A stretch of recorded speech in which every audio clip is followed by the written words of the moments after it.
up, genius?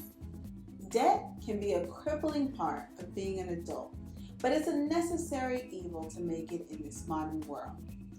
My name is Vivian Olodun, and I'm an author and an entrepreneur. I wrote the book, Stumbling Through Adulthood.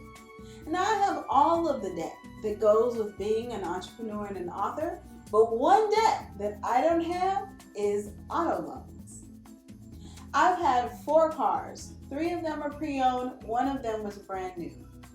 In this video, I'm going to tell you how I purchased my cars, how I was able to pay off the debt, and what you can do to also be able to have more control over the debt that you have, whether it's car loans or any other kind of debt. Because the tips that I'm going to share with you have to go with all of these different things, and they're useful on any type of loan.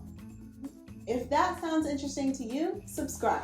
And if you'd like to know more about me and my life outside of YouTube, you can follow me on all of the socials. I am at Vivian Olodun. And you may be watching YouTube just trying to relax because shit, man, it's not fun to be swimming in a lot of debt, but you definitely can overcome that. A lot of financial advisors may tell you that no matter what you do, a car is always a liability because it has depreciating value. But for me, and as far as this conversation, the fact that I actually own my car and I'm not paying anything on it, and the amount that I paid on it, if I were to sell my car today, I'm up, baby. So I'm counting this as an asset. If you'd like to see another video about owning a luxury car and some of the expenses that come along with owning it, then comment below and let me know. I'll be sure to make it for you. If you've read my book, Stumbling Through Adulthood, then you know that it opens with a story titled, That Bitch Sally Mae. It's a story about the very first time I saw my student loan bill after getting my master's degree and having 3 degrees. If you'd like another video all about student loan debt, comment below and I'll be sure to make it. And if you've read my book, you understand why inside of my book bundle I include this flask. Because boy, looking at loan, debt, and stress will drive you to drink. Now, I'm not saying that you should drink away all your troubles or that drinking will somehow solve everything for you. And if you're not of age, then definitely don't take that as my suggestion that you should drink now. Drink responsibly. But jokingly, having debt is super stressful. How did I run up $85,000 in car loan debt, and how was I able to pay it off? So like I said, I've had 4 cars in my adult life, and 2 of them were gifted, 1 of them was brand new, 1 of them was pre-owned. So my very first car was a Toyota van. It was super sexy, as you can see. It was a hand-me-down from my 2 older brothers. I drove that as a senior in high school, and I would drive it when I was back from home, from Miami, back in California. I drive this van. My next car was a gift again from my dad. It was a Ford Probe. And if you've read my book, then you've heard the story and understand the story Brotherly Love. That car is this Ford Probe. So I'll put a picture so you can definitely see what it looks like. So my 3rd car, and the only car that I purchased brand new, is a hatchback Ford Focus. It was a 2-door and it was black. And the reason why I bought that car was because I was driving my Ford Probe and it was just dying. It was having so many problems toward the end. So I pulled into the Ford dealership and they hooked it up to the machines, and the car was so old that it didn't have the technology inside of it for them to be able to tell what was wrong so they could fix it. And they were just about to tell me that when the car just died. It died 100%, and they were never able to turn it on, and it was never turned on ever again. The car just died. So my solution in my mind was, I went from the dealership service area to the sales floor, and I asked the sales guy, what is the cheapest car that's an automatic, that has automatic features that I can buy right now today?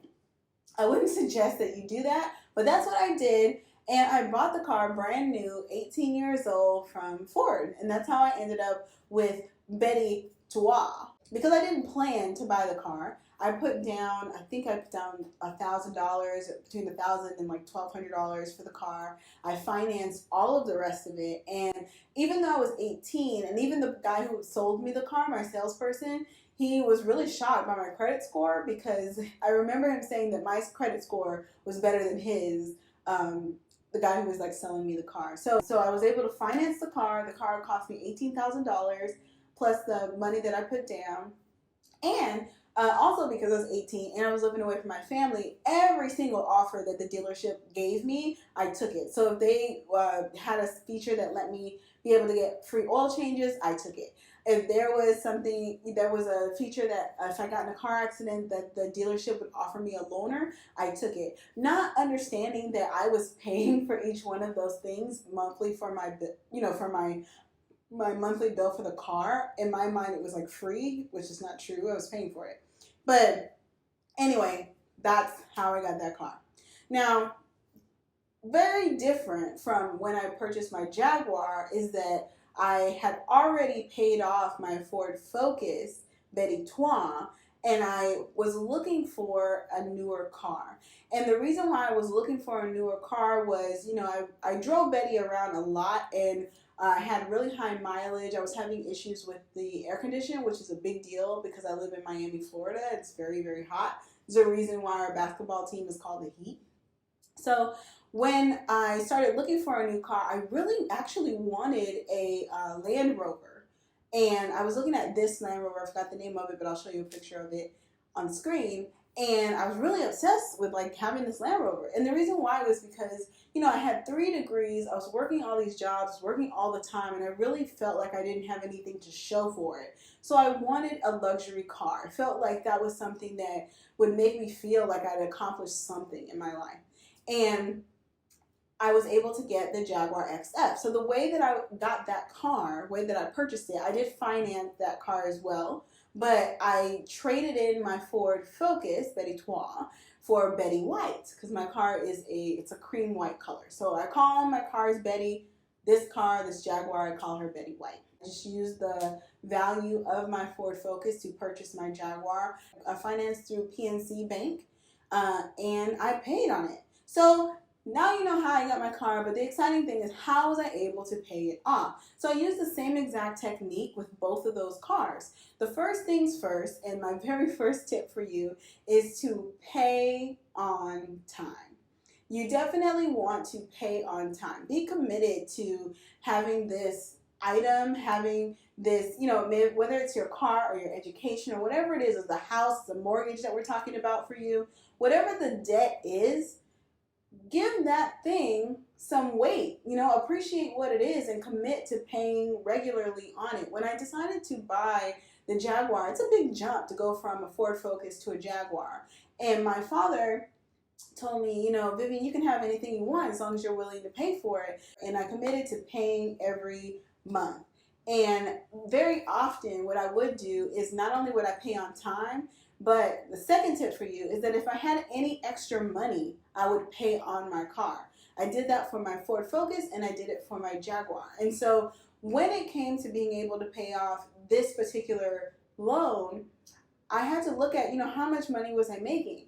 And when it comes to paying down any debt, you really only have 2 options, and that's to minimize your expenses or to increase how much money you have. So I chose to increase the amount of money that I had. I was able to get a better job that paid more money, and then ultimately I started doing freelance gigs, which turned into my business, where I have a lot of control over how much money I make from day to day, from month to month, whatever it may be. But because of that, and even though I was making more money, I didn't take that money and spend it on lavish things. I took that money and dedicated it to being able to pay off my debt. So that's the second tip. If you have any extra money, if you're doing any side gigs, anything like that, put that toward your debt. Now, when I was paying toward my debt, what I did was I didn't pay the actual bill, right? I looked at what the principal loan was. So the principal loan is the amount that you actually borrowed, and then you have the interest. So that principal and the interest together is what you see when you're paying a monthly payment, especially if you're paying the minimum payment that's required every month. So one of the things that I did was that when I did have extra money, I would pay down the principal just so that the interest would end up being less as a result of the actual loan being less. So because of that, it brought the monthly payment down. And in addition to that, on top of that, I called the financing company, so this one that I'm thinking of is PNC Bank that I use to have my Jaguar, and I simply asked them to reduce my monthly fee, my minimum payments, and then I did that, but I did that knowing that I was going to continue to pay above and beyond that, so that I knew that I'd be able to pay off the loan faster. So you do have the option of doing that, to communicate with who you borrow the money from so that you can make a better relationship with them. And the last one was to keep a good perspective about the loan. When it came to my Ford Focus, you know, it's one thing when you owe $18,000, but when it gets to be $10,000 and $5,000, it becomes to get toward like a number where it's kind of feasible. You can see yourself actually paying it off. And for me, it became a game where I really just wanted to get rid of it. It was just so close that I wanted to get rid of the loan. And when it came to my Jaguar, because I had already paid off the Ford Focus, I knew that it was a possibility. Because sometimes, you know, when you look at a loan and you're looking at debt, you think, wow, it's just such a huge number that I can never pay this off. But because I knew that I'd done it before, I knew that I could do it again. So paying off the Jaguar became a game to me, that I became something that I knew I could accomplish, and it was something that I was working toward, and it meant a lot to me to be able to pay off my car loan. So one other thing that I want to tell you about myself and when it comes to money and dealing with money is that around the time where I was just about to pay off my Jaguar, I was also getting married. So depending on the year that you're watching this video, this year that I made this video, I got married. So going into my marriage, I had a lot of guilt about the debt that I was bringing, because I knew that he didn't have the same amount of debt that I had. So one of the things that became really important to me was to come into the marriage with only one debt, and that is my student loan debt. So before I got married, I set a date that I wanted to pay off that loan, and I was able to do that. So one of the things that I want to tell you, you know, having that deadline of my wedding day was really helpful for me to focus my energy and my time on getting rid of that loan. If you're swimming in debt, I want you to know that you can pay it off. I did it, and so can you. There's no big difference between me and all of the other people in the world who have been able to get rid of their debt. So just to recap, the things that you want to pay attention to is to pay on time, make extra payments when you can, pay toward the principal loan so the overall bill is lower, and give yourself a break. Make sure that you have a perspective about the whole thing. Being in debt is just one of these things that's a part of life. It's just a part of being an adult. And I want you to know that people who have more money, they are not, you know, better than you. And people who have less money, they are not terrible people just because they're poor. You have to separate your own self-worth from how much money and how much money you have, and also how much debt you have. Thank you for making it this far in the video. I hope you found this information useful. I hope you found it encouraging. And comment below, what kind of debt are you trying to handle, or what kind of car do you drive? I like cars, obviously. I'm very much into them. So what's your dream car? My dream car is an Aston Martin. I've always wanted one. I don't have one yet. But what's your dream car? I want to know. Put it in the comments below.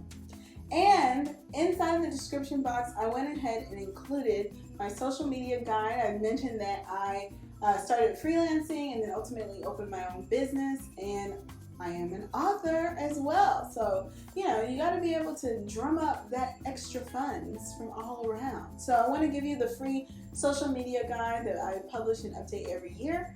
And if you're interested in reading my book, Stumbling Through Adulthood, I'll go ahead and put a link to that in the description box as well. Thank you so much for watching, and best of luck with that debt. You're still here? All right, well, if you're still here, you should definitely check out these videos. I went ahead and link them here. Check it out. Go ahead and click. And you know, the algorithm tells me that you're watching this video, but you probably haven't subscribed. So go ahead, subscribe, and click right here. I bet you'll really get something out of those videos.